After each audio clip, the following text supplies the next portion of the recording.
Hello there. Welcome to another installment of The Sages. My name is Benjamin Akapo. You know, on this show, we go looking, digging for those very, very, very enlightened people who have been there, done that, had so many experiences, and we serve their cocktail of experiences to you, right? And today we're hosting someone who has been gracious enough to invite us home. He's a man that many of you already know. You have his name on your lips, but you may not know who exactly he is. I'll be telling you in a bit. He's 88 years old, born in the year 1937. Wow. And he's done so much when it comes to journalism, editorial work as well. He has been there. He's a novelist, and he's a man of many things. Let me just put it that way. And today, like I said, he's been gracious enough to invite us home. I'm talking about none other than, you know his other names, but Martin, you don't know. Martin Cameron Duodu. He joins the conversation. Good to be here. Thank you very much for giving me the honor of appearing on a famous, very, very enlightening program called The Sages. I shall tell you this, for decades, I have wondered whether at some point I would meet you in any way, shape, or form. And guess what? As fate has it, we've met today. And I know it's going to be quite the conversation we're going to be having. Yes, indeed. I have listened to you, and I know your worth. And I'm very, very honored to be sitting next to you on this program. The honor actually is all mine. Let's do this because I've already said a little bit about who you are, what you represent, and all of that. But I don't think I've done enough justice to it. Consider it this way. Mark 8:27 to 29, Jesus would ask, his followers, who do people say I am? And then later he would ask, but you, who do you say I am? So I've already mentioned that you're a novelist, you're a journalist, you've been an editor, and you've done so many things in your life. But who are you? If I asked you, Martin Cameron Duodu, or let's just stick to Cameron Duodu, who is Cameron Duodu? A writer, a person who wants to share any knowledge that he can collect in the world, to do his best for his country, and try to bring Ghana and its people to the level of people I've seen elsewhere. And we do have the people, we do have the talent. It's just a matter of methodology. Getting these people together, infusing in them the wish to excel so that their country, their families, and anybody connected with them can be proud of them. That's interesting.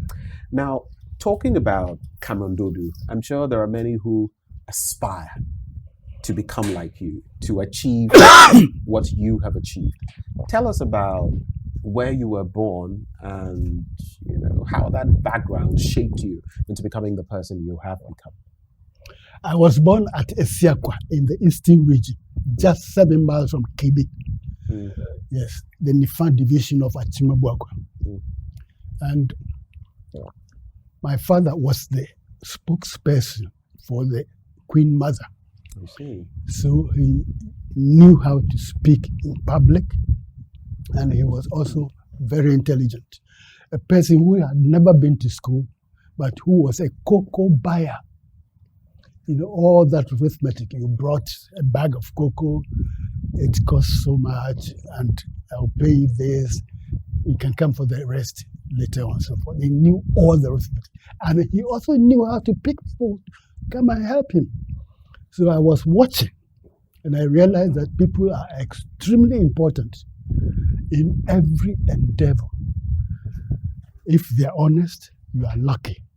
But even if they are not, and you are clever enough, you can get the best out of them.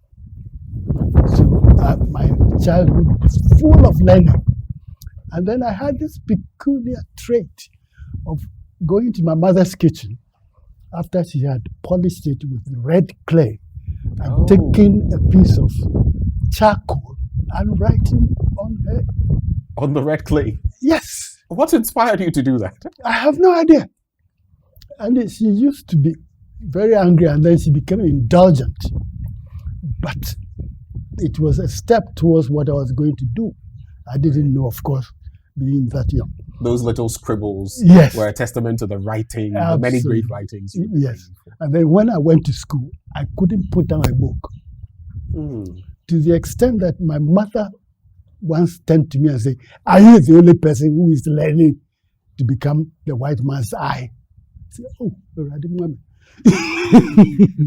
She was bored with my bookishness, but I did profit from it, because from class 1 I went to class 3, no class 2 at all.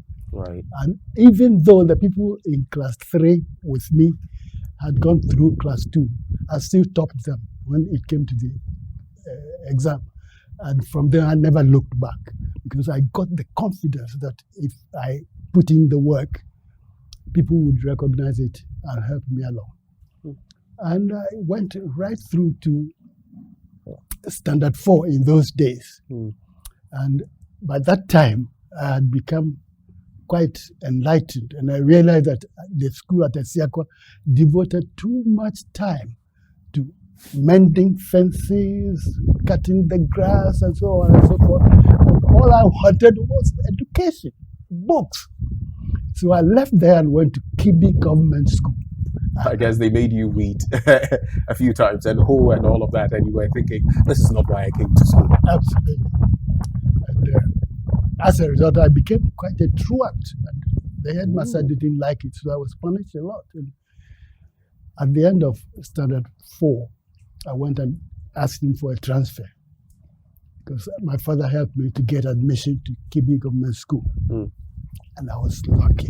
The Kibi Government School employed teachers who had passed their advanced level and were waiting to go to university. People who wanted to impart knowledge and who did have knowledge. Who knew what they were about. Absolutely. My Standard 5 teacher was okay, but Standard 6, I had a man called Ewia Piesa, who came from Tafu, very close to me.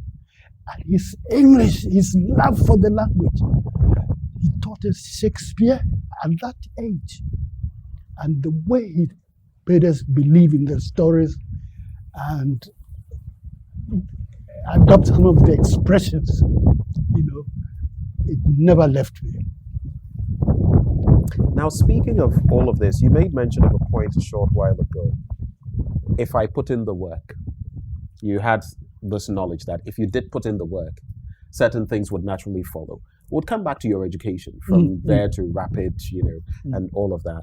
But today, some say that things have changed a lot. Yes. That it's not like the bygone years where you knew that if you put in the work, you could be jumped and it would be legitimate. You could rise to certain levels academically, socially, and even in terms of your career, and it would be justified. And at a point, you would experience that. Today, do you see that? Has that been lost in a way?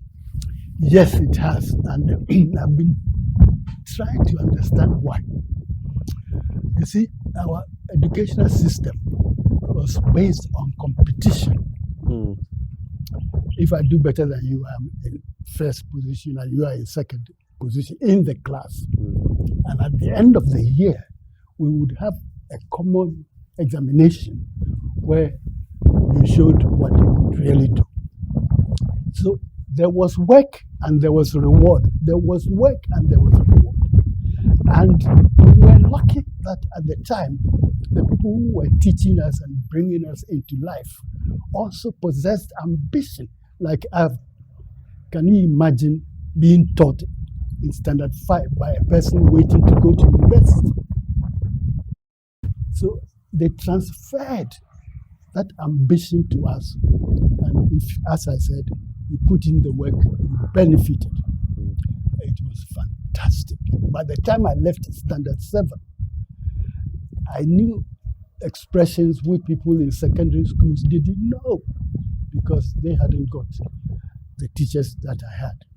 and that sort of thing. And then, of course, you have the confidence, the self-confidence built in you that, oh, I can do this. Oh, I can do that. And once you have that confidence, and then I was lucky enough to be growing up at the time when Ghana was becoming independent. So our teachers said, a white man came to teach us these things. Now he's going back. We must show him that we can do whatever is necessary for our nation. Which also reminds me of what the Osajefo said at the outset. Yes.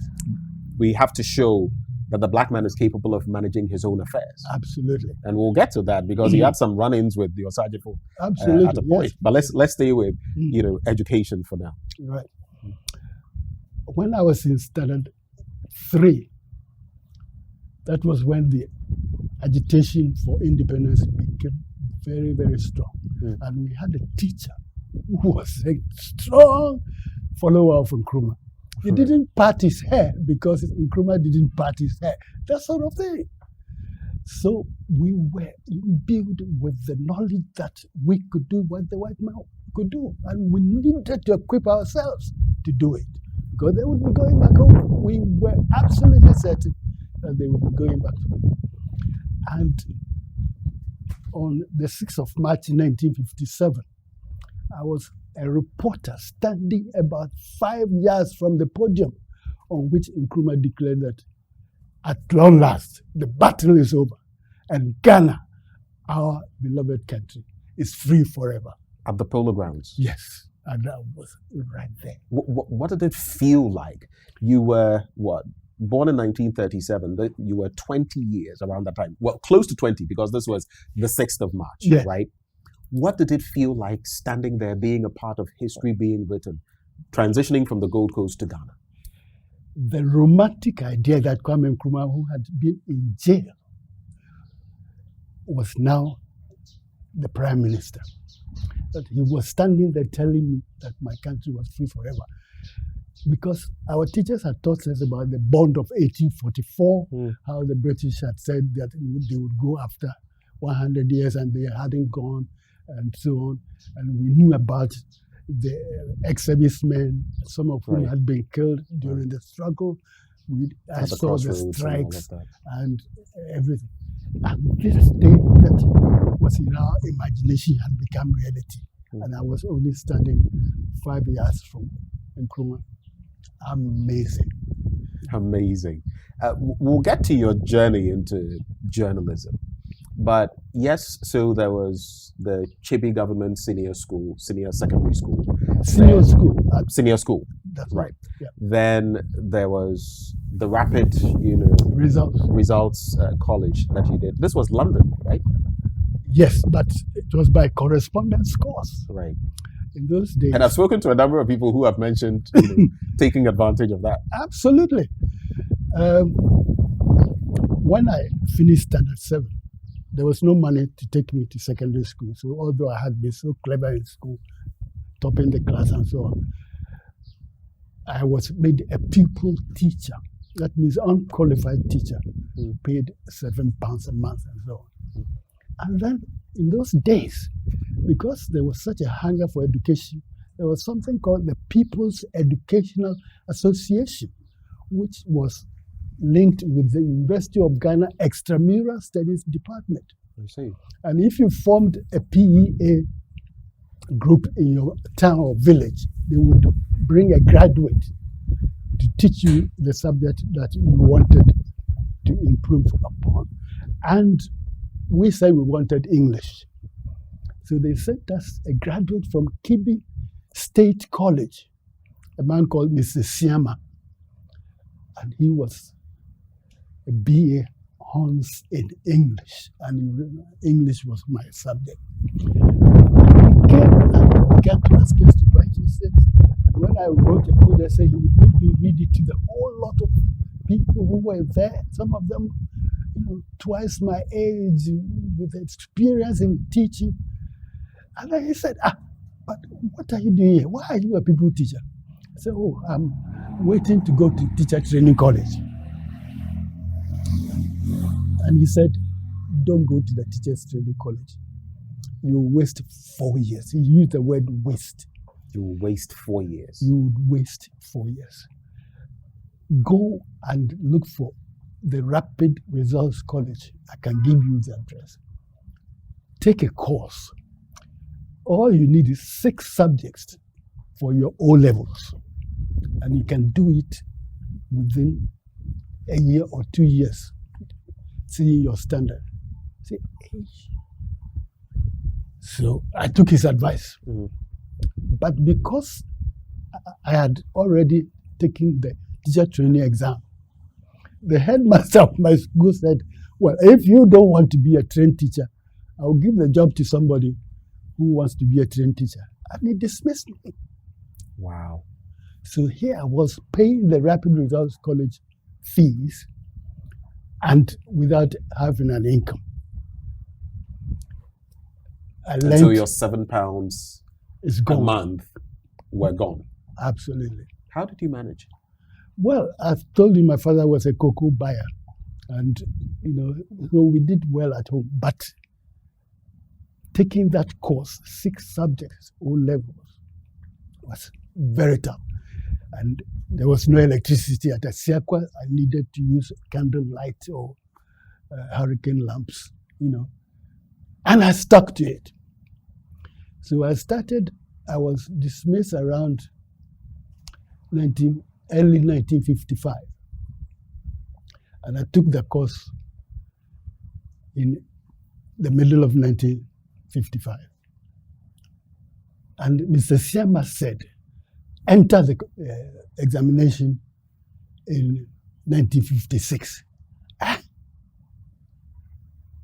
1956? I said, yes, after all, you are not doing anything.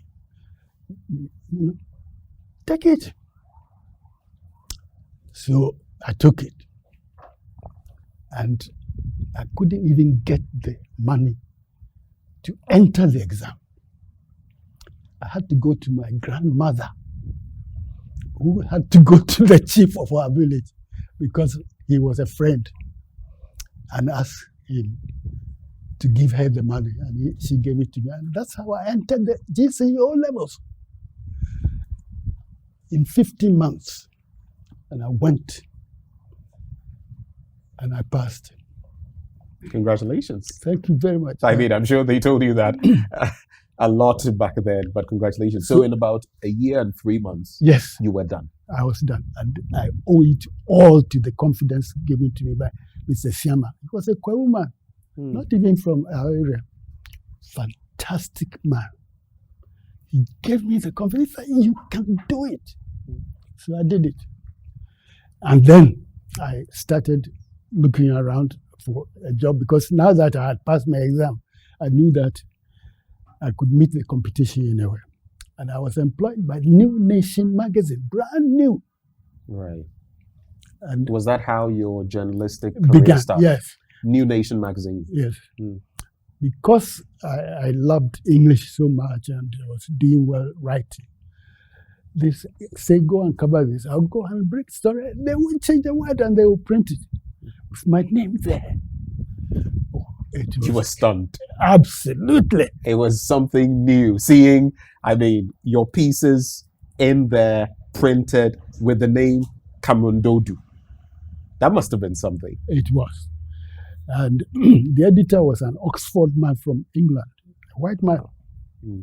And he taught me a lot. First of all, how to recognize people in the society whom we could cover. Okay. And if you covered what areas you should bring out, and so on. It was fantastic. And then I discovered that the Ghana Broadcasting Corporation had a program called the Singing Net. Right. Which invited stories, fiction, of course, and if you were lucky, some poetry as well. So I sent in a story, and they broadcast it. So can you imagine? Here am I with my name in New Nation, and also being broadcast for the whole of the Gold Coast to hear. I was in heaven. You were in the seventh heaven, for sure. But here's something interesting. Did you ever foresee that your rise would be so rapid? No, but I met the obstacles as they came along. And I was full of self-confidence. Look, at 50 months, GCE level, people are doing it in 5 years. You know, and the next year I did my A-levels as well. So I was confident that I could do it, and I would try. Well, look, whilst I was at New Nation, moonlighting for Ghana Broadcasting Corporation, they invited me to come and work for them. At a point, you would even string for some of these international platforms and all of that. Which then brings me to this, because you've been in journalism for decades. I mean, we're talking 1956, thereabouts. That's right. And then eventually getting on from New Nation, the GBC as well, simultaneously. And then even the Drum magazine. Yes. You were poached by Drum magazine. Yes. They came the first time. Tell us the story of what happened. I was at broadcasting. I went there as a reporter, and within 3 years, I was news editor. At the GBC? At the GBC. You don't realize how important that was until you think of the social situation. Broadcasting was the means by which the government of the day, especially the British, told the nation what was going on. And I went there without any formal training, picked it up. I became a reporter, parliamentary reporter, and all those things. And I made a name for myself. So Henry Ofori, probably you have heard of him. He was editor of Drum at the time. He had one of my stories being broadcast, and he was himself a radio writer of some sort. He had a play broadcast, and he said he wanted me to come and join him. So I told broadcasting that I was going. They doubled my salary, which was unheard of. So Drum magazine offered to double your salary? As well. Yes. But they had come the first time, and the GBC promoted you to sort of stymie that move. Right. And then after 6 months, Drum magazine came back. Yes. Now, the broadcasting thing was even more spectacular because you needed the agreement of the Civil Service Commission before you could promote anybody twice in 1 year. And I was there when the Director General of Ghana Broadcasting Corporation, Mr. Miller, called the Civil Service Commission and spoke to the secretary and said, I want him, please. And that worked. And then 3 months later, here comes Drum again. And you were in a fix. What did you do? I had to think about my family. My mother had 9 children. I was the eldest. And at that young age, I needed to think about their secondary education. I didn't go to secondary school, but the one after me had to go to secondary school. I couldn't sit there and not let him not go to secondary school. My sister and others, I thought about all of them, and I said, well, I'm sorry, but I have to go. On that very point, in respect of I'm sorry, but I have to go, I guess people sometimes forget that journalists also must earn a living. And you just mentioned that you had a family and all of that. And you had to, at a point, put your family first. Absolutely. You had a passion for the work, but at the same time, you had to put bread on the table. Well, it's not bread for me. It was to pay the school fees. My brother was at Accra Academy. Right. And I had to pay Indeed. every term. Sometimes I had to go and borrow. When I'm paid, I repay the loan. And it was a strain. And somebody comes and says, I want you, and I will double your pay. Oh, no-brainer. A no-brainer. Let's talk about the practice of journalism, because just as with teachers, oftentimes people think, oh, your reward is in heaven. The reality is that the journalist will not go to the wachi joint and say, oh, I serve the country a lot on television, so give me some wachi for free. Or if his wife were sick, he wouldn't go to the hospital and say, oh, I am the legendary Cameron Duodu. You know what? Can you take care of my wife for free? You might get a slap and lose some teeth. Does journalism pay? No, but say at broadcasting, I was parliamentary correspondent. It meant a tie and jacket and other things. When you were going to an important appointment, you had to, spruce up. Right. And all those pressures were there. So, as I say, it was a no-brainer decision. I was forced by the circumstances to take the highest offer. And the important thing was that at Drum, I was going to be one of the editors, which meant what I said went into the paper, what I wrote went into the paper. And shortly after I left, apparently he even left before I got there. He had gone to America. So I went there and there was nobody there except me. The path was, cleared for you. Can you imagine going to a magazine like Drum once a month? You feel it and there is nobody to help you. Have to ask you, oh, would you like to write about what it is like to be a host of a television show? And if you agreed, then so it was tough. But here again, the challenges I had met as a young man. Editor of Drum at the age of 23 years. Imagine I'm that. going to show them. And, Editor of Drum magazine at the age of 23. In case you're just joining us, we're having an interaction with Martin Cameron Duodu, born 20 years before Ghana gained independence and a doyen, a luminary in this field of journalism, and a man of many parts. He's joined me for a conversation.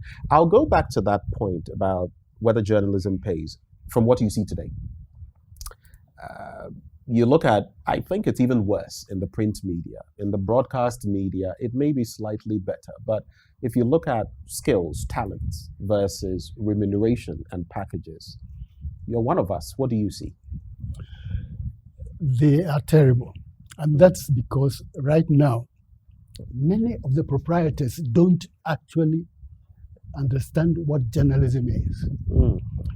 When you have worked with somebody like Miller, who had worked with the BBC for donkey's years and been sent to Accra to help us set up a nice, reliable broadcasting service.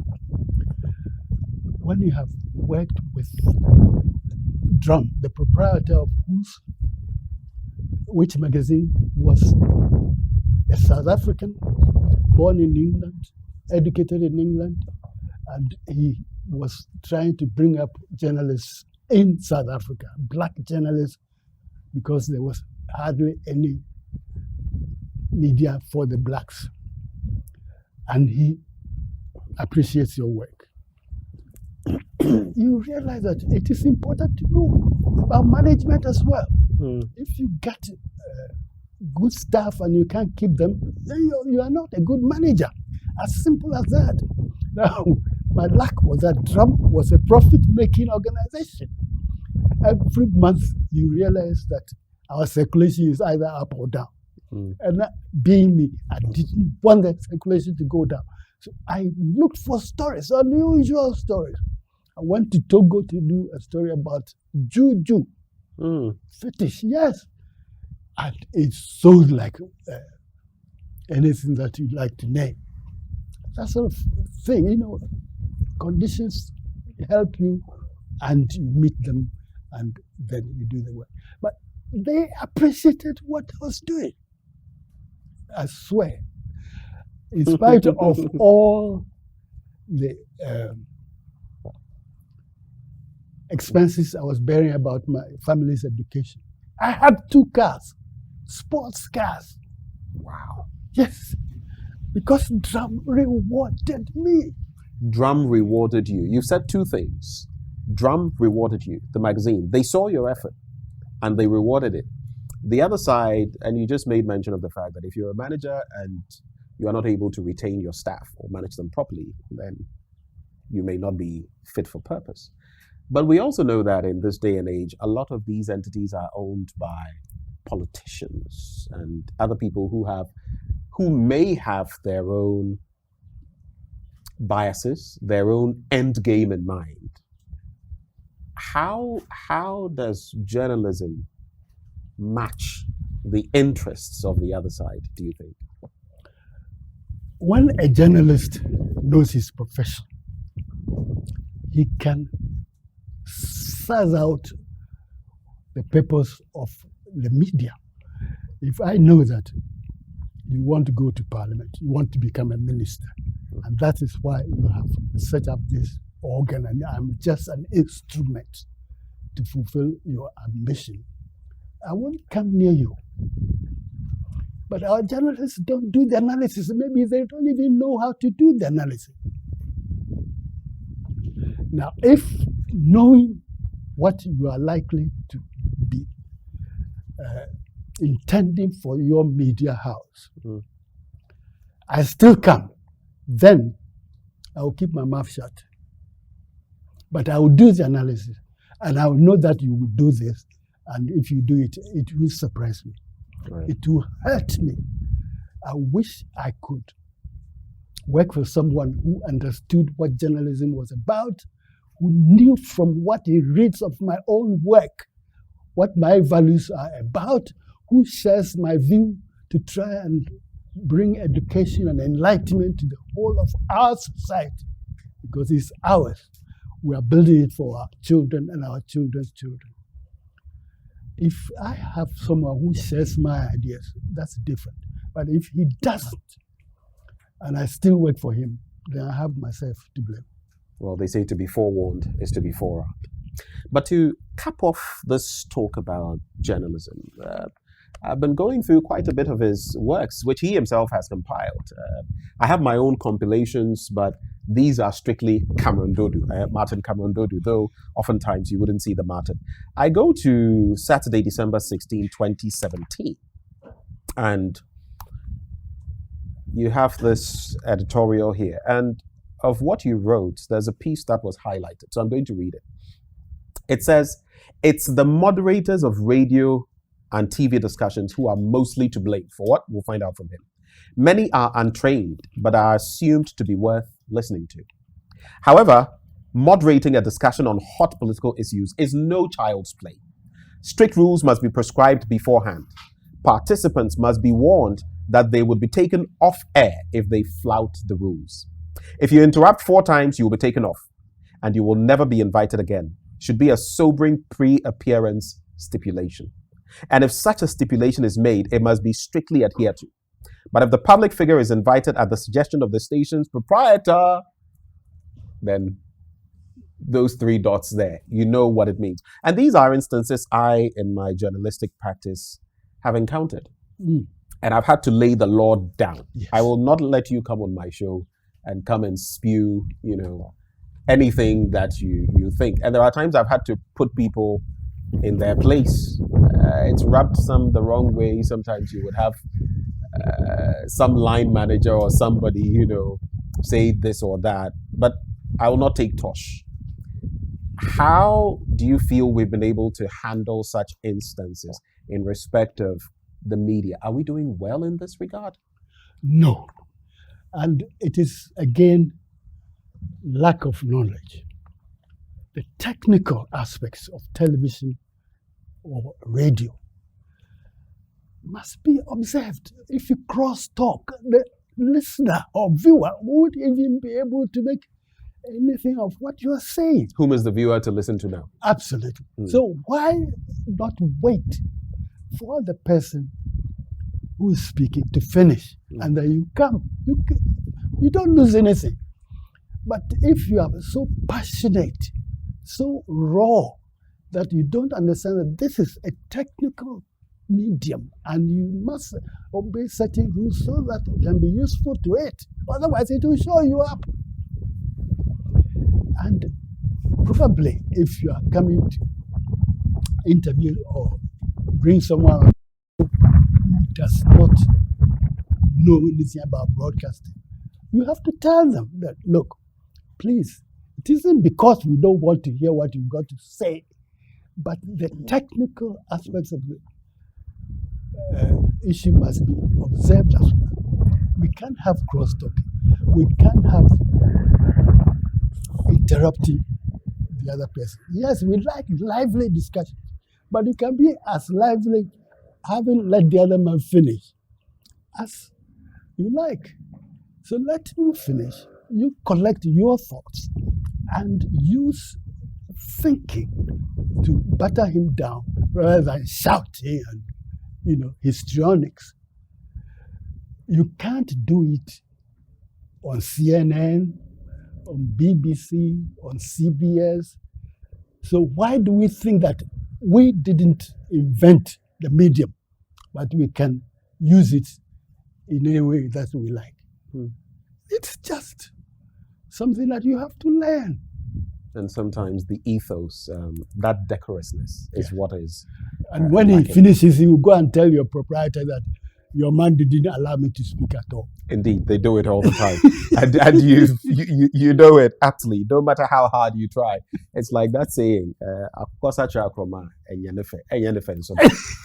but I did say that would be the last bit on journalism. Let me just wrap on these 2 points. If I asked you for a story, and you have so many, I know I'm putting you in a very hard place. If I asked you for one story whose memory you will never forget, a story you put together that, maybe may have brought you some political or social backlash, but a story that you had to do that is foremost on your mind, which story would that be? I think it would be the hanging of Ken Saro-Wiwa by the Nigerian regime. Wow. Ken Saro-Wiwa's story. Yes. He was from a place called Ogoni in Nigeria. They have oil. Yeah.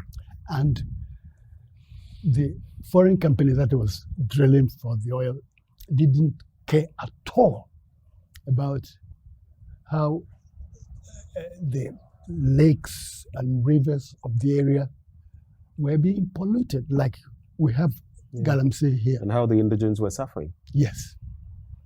And so he organized them and wanted to put pressure on the company to change its ways. The Nigerian government arrested him and charged him with treason. And they hanged him. Yeah.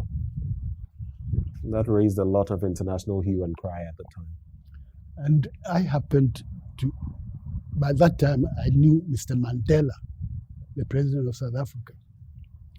And Mandela was in Auckland, New Zealand, or somewhere like that, attending a prime minister's conference of the Commonwealth when it happened. And people had thought that he would be able to use his influence to prevent these people from being hanged. But Abacha would tell him this, and he would do that. He would tell him that, and he would do this. And when Ken Saro-Wiwa and 8 others were hanged, people thought that Mandela hadn't done enough. Now, I knew him personally, and I knew that he was very strongly interested in observing human rights in all African countries because of the 27 years he had spent in jail. Right. So I thought, the London Independent newspaper called him the man who wasn't there. And I said, no. Mandela couldn't allow this to go without doing something. So I called his office and I said, can I come and talk to the old man? I called on Tuesday, London Observer, it's a Sunday newspaper. So we call ahead. He said, can you come on Friday? Friday was our deadline. Wow. I said, yes, I'll come. I'm not going to say, please cancel appointments for me. I said, I'll come. So I went there. And Mandela exploded. It's called Abacha, a brutal dictator. Wow. Yes. who had set up a kangaroo court to kill activists. You did that story. I recorded it and sent it to the BBC, and it was in the world news. With my voice and Mandela's voice. Yes. The Madiba himself. Absolutely. And nobody had ever done that. An African head of state taking on another African head of state frontally without minding his words. So it was fantastic. And it set a historical precedent to tell people that just because you are a head of state, you can do whatever you like and nobody can lift a finger. No, he said it. Fantastic story. I love people like you because I am same. I am pretty much the quiet person, but I am as blunt as can be, and I'll tell you in your face what is without flinching. But let's talk about your close shaves with the political scene, because I mean I've seen stories you've written on Mahama, stories you've written on Akufo-Addo, stories you've written on Rawlings. I mean all through Kufuor and all through. There were 2 times where you had to basically seek asylum outside of the country. Yes. And Rawlings, and much earlier, yes. Was it under Buzia or was it under Nkrumah rather? Nkrumah, yes. So let's go back to the Nkrumah era. You loved Nkrumah. Yes. You loved Nkrumah. Absolutely. But there were times where you rubbed him the wrong way. Let's talk about that and how you ended up in the UK. Dr. Conor Cruz O'Brien, very strong man, had been working for the United Nations in the Congo when the Americans and others connived to kill the first prime minister of the Congo, Patrice Lumumba. Now, O'Brien was then working for the United Nations in Katanga, where all the trouble was. And he exposed everything that he knew, including how the United States was using the United Nations to carry out its policy. And you remember that Dag Hammarskjöld, the United Nations Secretary General, was killed by people who we suspect to have had the backing of some of the Western countries. We don't have the fact still yet, but we suspect. O'Brien wrote a book called To Katanga and Back, which exposed as much as he could, being a United Nations civil servant, to the world. And because of that, Nkrumah invited him here to become Vice Chancellor of the University of Ghana. And when he came here and saw some of the things that the Nkrumah government wanted to do at the university without consulting the authorities they themselves had set up to run the university, he began to make complaints. And when he did, because Ghanaians were used to allowing the president to do anything he wanted to do, they began to undermine him. So as editor of Drum, I wrote that this is the man's background. You knew his background before you brought him here. You knew that he was outspoken, that he wouldn't hide the truth, and this is what he thinks is the truth here. Why are you bothering? You should be ashamed of yourself for your short-sightedness. I wrote it and I published it in Drum. And of course, I told you at that time I had 2 cars and I was a bluffing young man. So I had enemies, people who were supposedly my rivals, and they began to knife me behind my back. But I also had friends. And one of these friends called me and said, listen, Cameron, people are planning something against you. So if you can leave this country, go. What? I had a young family and all sorts of things, difficulties. But authoritative man from the Central Committee of the Convention People's Party says, I think you should leave. So I managed gradually to obtain a position with Jeune Afrique, a French magazine devoted to Africa. My French wasn't up to scratch, but he said, oh, when you come, you pick it up. And I went to Paris for about 6 weeks, but it's still not so good. So I went to London, where I knew that there were newspapers that were interested in Africa, and they would publish my stuff, and I would not starve to death. And I was there from September to February 1966, and by February 1966, the government that wanted my skin had was fallen. overthrown. Yes. Mm. Did you immediately come back to Ghana? Yes, I came to cover the story because nobody expected Nkrumah to fall by a coup. And I came and I got the story for the London Observer. They put it on the front page. Wow. Yes. I got the story. How did it make you feel, though? Yes, some elements in the Nkrumah administration, because of some publications, had been, they had it out for you. But at the same time, with what the Osajifo represented, winning independence for us, the fight, the struggle, and what he had been doing, some of his projects still today are serving us. How did you feel about it? Was it bittersweet for you? Well, the point is, I thought of Nkrumah as a contradiction in terms. Okay. You were fighting for the people of South Africa. Mm. You were fighting for the people of the Congo. Mm. You were fighting for the Mozambicans, Guinea-Bissau people, and so on. Now, in South Africa, if the government wanted to put you in, they had 90 days, only 90 days, before they had to bring you to trial. In Ghana, we have a Preventive Detention Act, the PDA, which empowers the government to imprison dissidents, people who didn't agree with the government, for 5 years. Mm.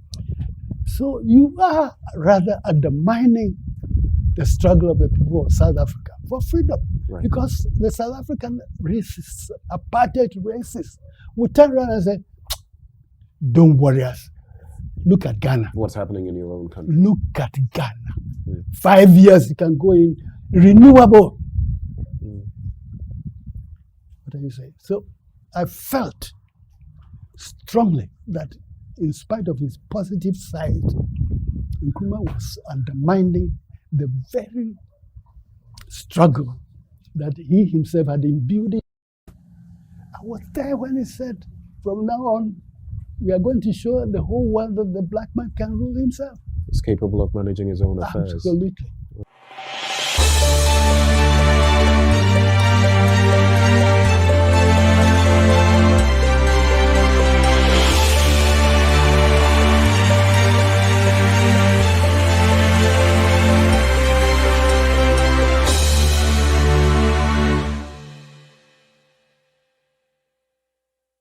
So here we are, we're still continuing our conversation. We're on the last leg of our conversation with Martin Cameron Duodu.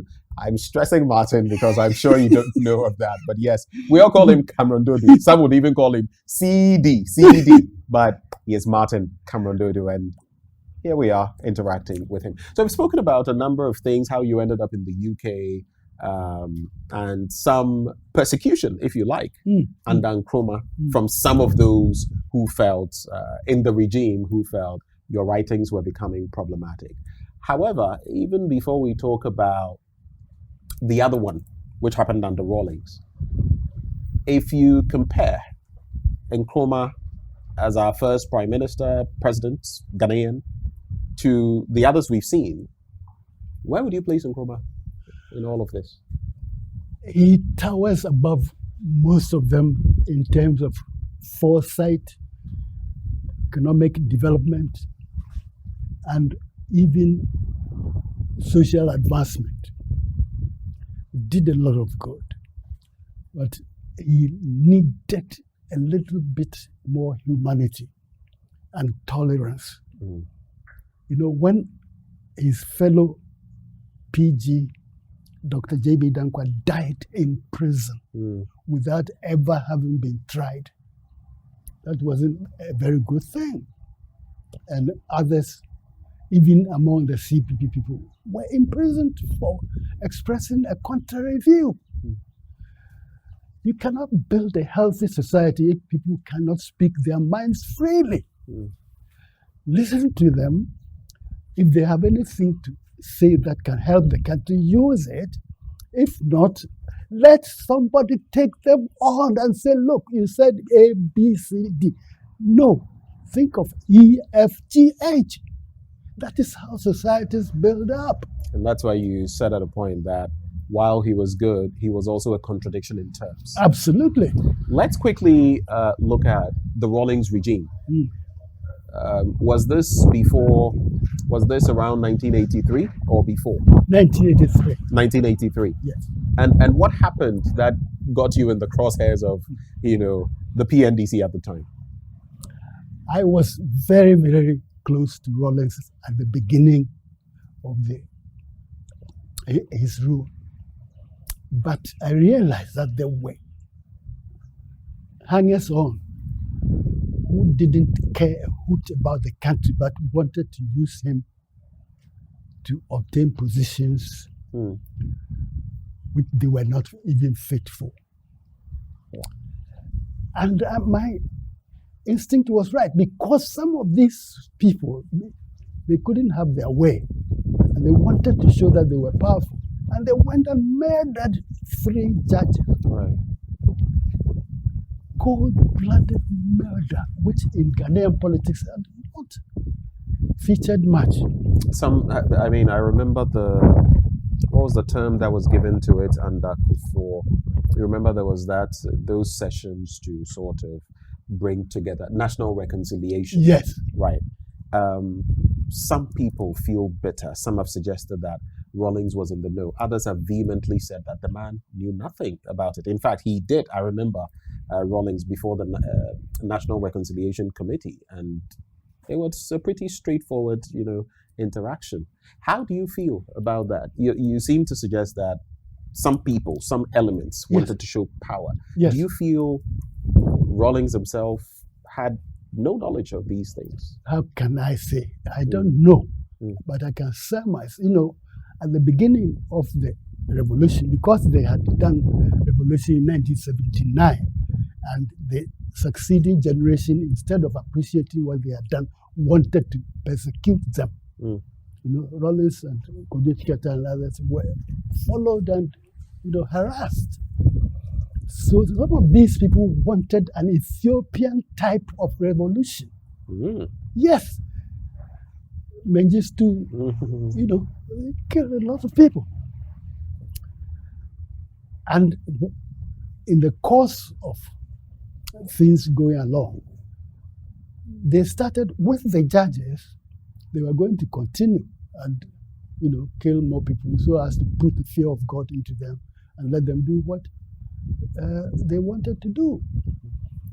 Now, when the Rawlings regime felt obliged through international pressure and so on to set up a commission to inquire into the events leading to the murder of the judges, I was then the BBC correspondent in Ghana, and they had managed to shut up the local press. So A we said at the commission, and when this was reported in the media, it was B. C was reported in the media at the commission, and they would change it. They actually sat on the story. But I, as the BBC correspondent, and with my name, I could not change a word that had been said at the commission. I reported, what actually took place. And the BBC had this Focus on Africa program, right, which would be on the air at 3:15 in Ghana, repeated at 4:15 and 6 and so on. So people were getting the story. And then they said, who is behind it? And again, you had to pack your bags up and leave. How did you feel that second time when you had to, just up and leave? Well, the point is, as I said, if you are a journalist, you must do the analysis. Mm. And you look at the situation. You look at how things are going. You are in the commission. People, you see the people who come to sit there to watch. And then you see the result in the media. And you know that this is dangerous. No, well, either you meet the danger head on, or else, can you imagine me writing something that I knew was untrue? I would never do that. God bless your heart. Thank you. And I mean, there have been occasions where my own family, I'll not mention the regime, also had to up and leave. Interesting times in Ghana, back in some very heady days. Let's talk about the Fourth Republic. There's something else I want to pick from this other collection, and this time it will be from the Daily Graphic. Yes. But before I do, let's talk about the Fourth Republic. Leadership in the Fourth Republic. We've seen Mahama Chapter 1 and now Mahama Chapter 2. We've seen Rawlings, we've seen John Kufuor, we've seen Atta Mills, we've seen Mahama Part 1, we've seen Akufo-Addo, and now we've seen Mahama again. How do you feel we fared in the Fourth Republic? And if you had to talk real leadership, change, progress, which leader do you feel has done the most for this country? I can't say, because I don't have the entire story. But I can say this, that they have all failed because they have not been able to tackle the Galamsey story. They have all failed because they've not been able to tackle the Galamsey story. Yes. You cannot allow anyone to destroy the means of livelihood of your own people. Now, they are not just stealing money from the government chest or doing A or B. They are destroying the water. You never destroy water. How? How can you live?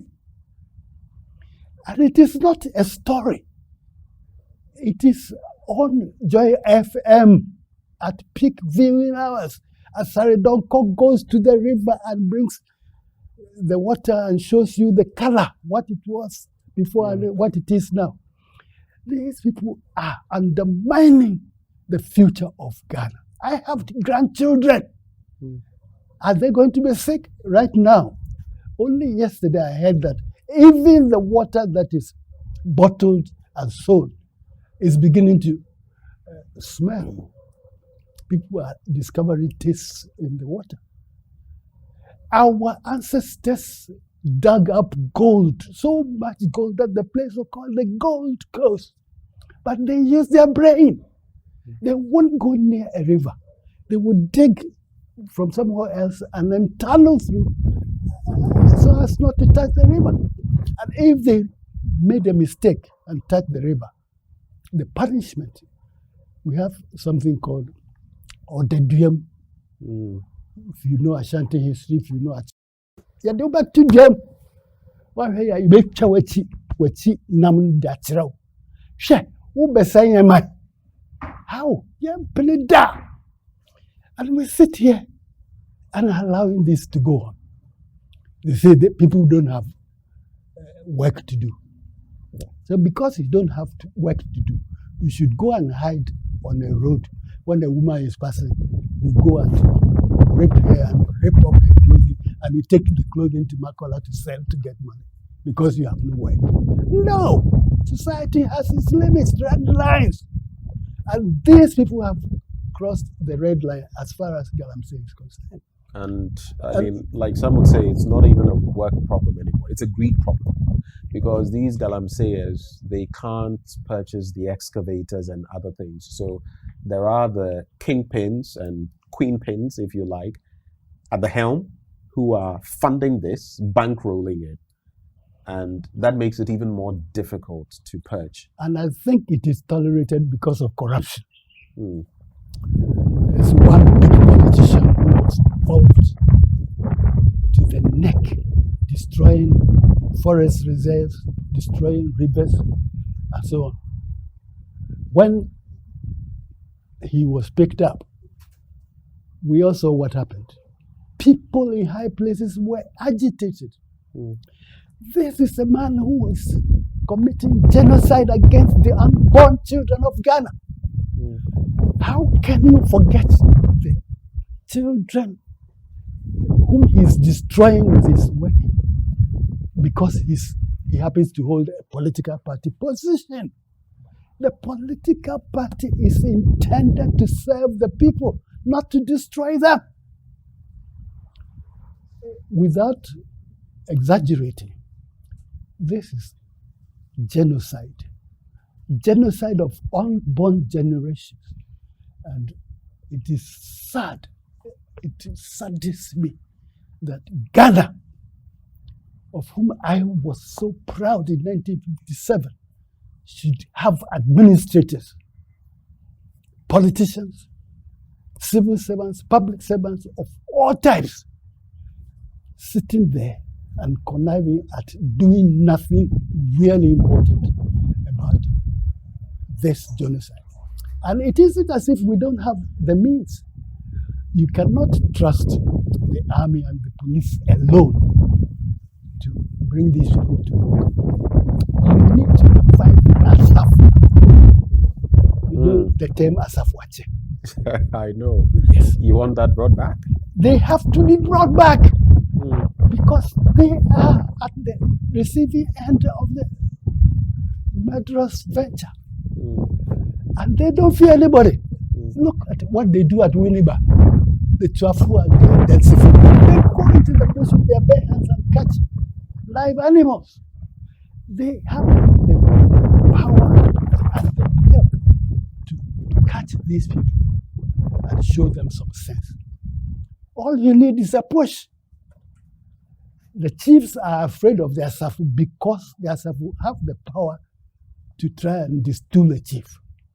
So the chiefs don't want their Safu to come and say, you were behind that excavator which came all the way from Winneba or Tema to our place. How can we have roadblocks, traffic, inspection, and yet bulldozers and excavators and chang fans are found in our rivers? There are places where the shang fans are manufactured, sometimes for different purposes, but they are repurposed for Galamsey. Now there's talk about excavators, their chassis numbers, and how they must be tracked. And if you are importing it into the country, no matter for what reason, your name, your details, to know all of that. Hopefully it helps. But I'd like to end on these two notes. If we had more time, we would expatiate further on Galamsey, which I believe is a scar on our conscience, all of us, and it's a shame to all of us.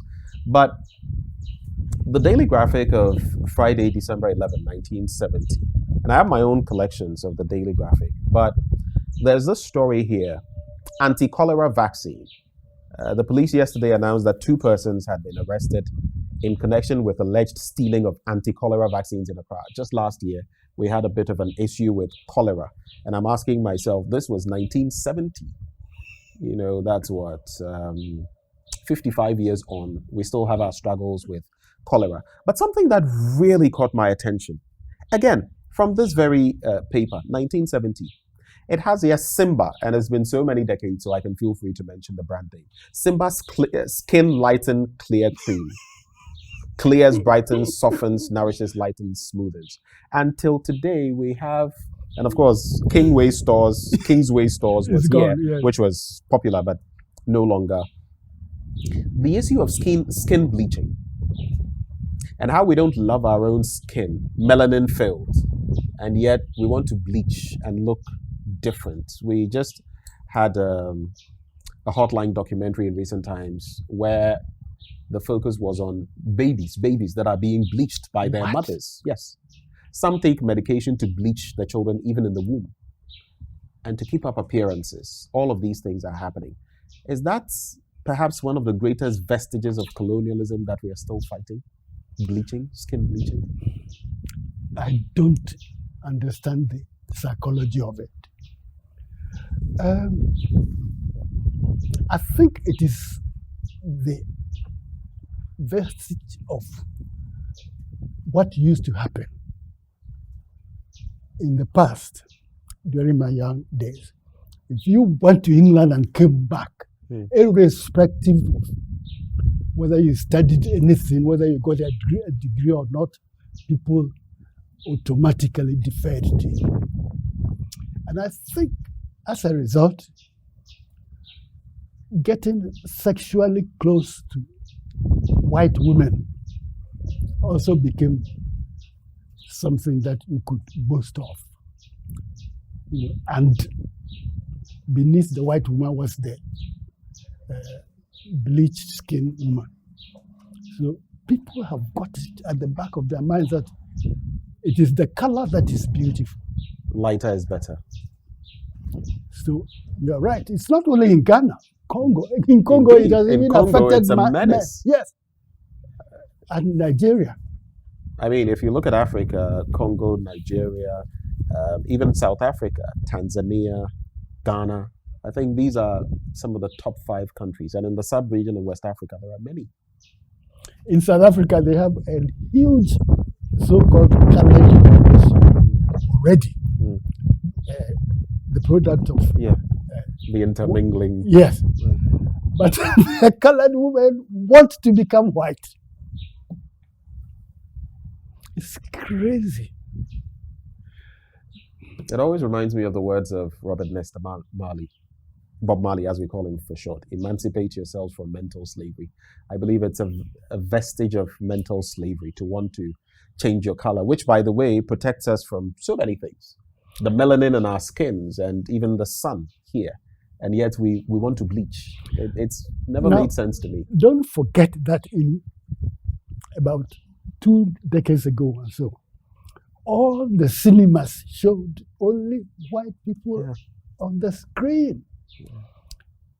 Television followed until we became capable of putting people on the screen.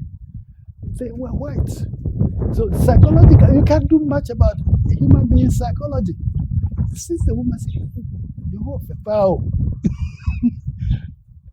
And the woman will hear that was in the warfare. It even affects the way even when people see a black person who's beautiful, they'll say, oh, Tuntum Broni. You know, they can't appreciate the black-skinned person for who she is. Whereas some of the most beautiful people are black. Yeah. You see some people from, Jamaica, Barbados, Sudan. Sudan. But as if the skin has been polished like mahogany. Indeed. And it's natural. Like ebony. It is sad. I'll be taking your final words in a bit, but on this bit about bleaching, I remember seeing a photo. So there was a before and after of some popular personalities, actors, actresses, among others, popular personalities in Ghana. And the first photo was, I think, maybe JHS or SHS or something of the sort. And the second photo was, close to modern day, this period.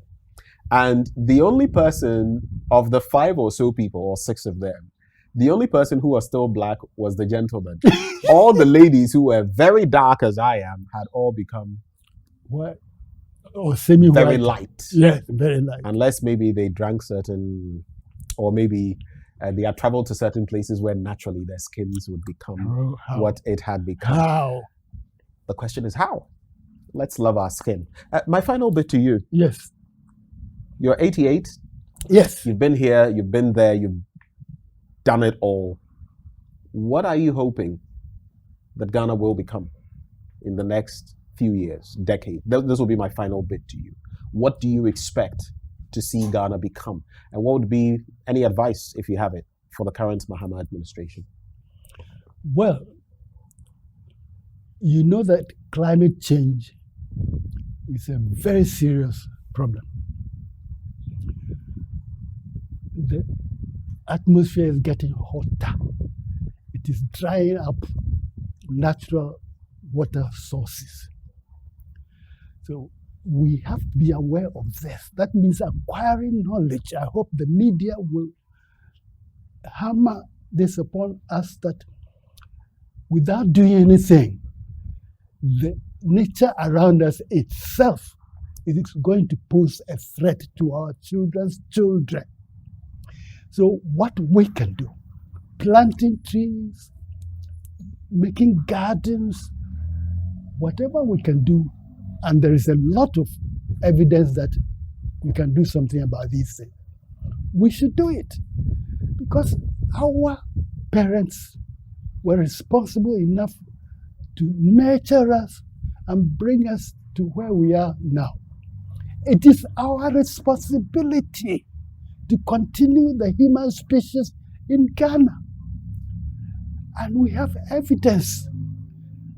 Now that artificial intelligence is all over the place, if you Google climate change and look for the tropics in particular, we should be sitting down thinking about using the energy from the sun to help us improve life, not helping the sun to dry up our rivers and poison the rest, which the sun has spared us. It is crazy. And my brother, I can't see how media people, journalists, don't inform themselves of these catastrophes so as to help their society to avoid them. We say we are journalists. We go anywhere and the people are hailing us, journalists. But we are not doing the work. Climate change, destruction of water, poisoning of the land on which we grow the food we eat, sheer existential difficulties. We have been to school. We can read. We can watch television. Let us acquire the knowledge and use it to keep our societies alive, because our parents left us something. It's been a very good, trip down memory lane. But I mentioned that would be my last point. Let me just make mention of this, especially as I'm so passionate about books. In 1967, and it would be remiss of me not to mention that you have your published work, The Gap Boys, in 1967, because they were Don Gabardine back then. Just in some 30 seconds, tell us what The Gap Boys is about before we draw the curtains on this conversation. It is about the conflict between the old and the young. In those days, it was much simpler. The young used to congregate in public places and just play.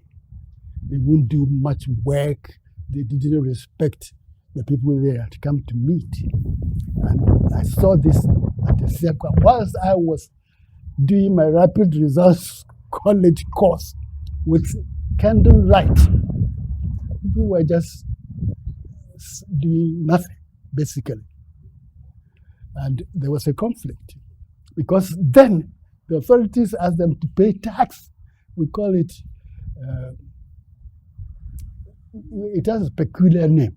Was it Lampo? Yes, Lampo, which the local authorities were allowed to charge everybody who was beyond the age of 19 or 21, whatever. And these people didn't have the money to pay, but the police were after them. And I realized that there can be conflict between the old and the new. And these are conflicts that must be managed. Otherwise, they would hurt us in future.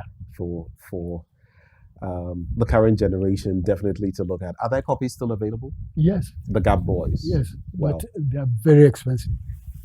Yeah, well, if you want a rich piece of history, you would want to get it. Martin, it's been great coming to sit at your feet, to learn and to tap into your rich experience. I call him Martin because I want to stand out. Of course, I've been here speaking with Cameron Duodu, a man of many parts, editor, journalist, novelist, even a broadcaster in a way, and a man who has been through our history. 20 years before our independence, he was born. He's been chased out of the country twice, and he's still here doing great things and still writing. Well, if you've never read any of his articles in the Ghanaian Times and other, pieces, you want to do that. But Martin Duodu, thank you for joining us. It's great to see you. And that's how we cap off this installation of The Sages with me, Benjamin Akakwa. I've learned a lot. I hope you enjoyed this conversation as much as I did. Thank you for watching.